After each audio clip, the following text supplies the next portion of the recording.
जनादेश बहुजन समाज पार्टी का कभी नहीं घटा है। जब से बहुजन समाज पार्टी बनी है तब से लगातार जनाधार बढ़ता जा रहा था हमारा, लेकिन जब से ये ईवीएम का इस्तेमाल शुरू हुआ है तब से मेरा जनाधार घटना शुरू हुआ है। और इसमें कहीं न कहीं से कुछ न कुछ गड़बड़ जरूर है, जिसके लिए भी माननीय बहन जी ने भी जन्मदिन पर बोला है। इसके पहले भी जब इस शुरुआत हुई है, मेरा एक मानना है कि जिस देश के लोगों ने ईवीएम की शुरुआत किया, उन देश के लोगों ने कुछ दिन चलाने के बाद अगर लगा कि इसमें कुछ गड़बड़ी हो रही तो वो लोग तो बंद कर दिए। लेकिन इस भारत देश में चाहे जितने दल हैं, सारे दल के लोग, सभी लोग इसका विरोध करते हैं कि इसको बंद कर दिया जाए।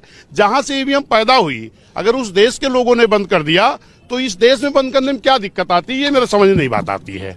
रही बात दूसरी चीज, जो ये विधानसभा का चुनाव हुआ था, इस विधानसभा के चुनाव में आप सभी लोग जानते हो कि बहुजन समाज पार्टी के आज 10 सांसद हैं और जो लड़ाई दिखाई गई भारतीय जनता पार्टी से वो 5 सांसद वालों को दिखाई गई। बहुजन समाज पार्टी इस देश की राष्ट्रीय पार्टी है, उसको डमी और बीजेपी की बी टीम बताई गई और एक क्षेत्रीय पार्टी को लड़ाई में बताया गया। बहुजन समाज पार्टी इस देश में एक ऐसी पार्टी है जिसका SC ST खाली बेस वोट 25 से 26% है, इसको डमी बताया गया। और जिसका कोई बेस नहीं, 6-7% वोट वाली को लड़ाई दिखाया गया। 10 सांसद वाले को डमी बताया गया, 5 सांसद वाले लड़ाई बताया गया। एक षड्यंत्र हुआ, जो बीजेपी का प्रचार तंत्र था और जो विपक्षी दल के लोग थे, इसकी बहुत बड़ी साजिश किए हैं।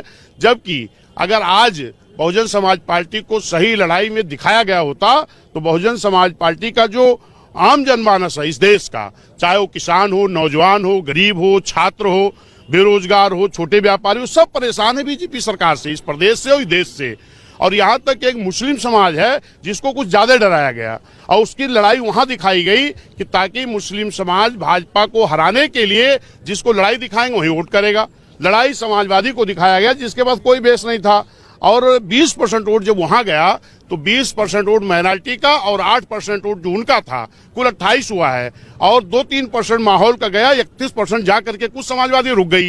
लेकिन अगर ईमानदारी से बहुजन समाज पार्टी को लड़ाई में दिखाया गया होता तो SC ST हमारा 26% है और अगर माइनॉरिटी मुस्लिम समाज 20% बहुजन समाज पार्टी के साथ आया होता तो ये 46% होता।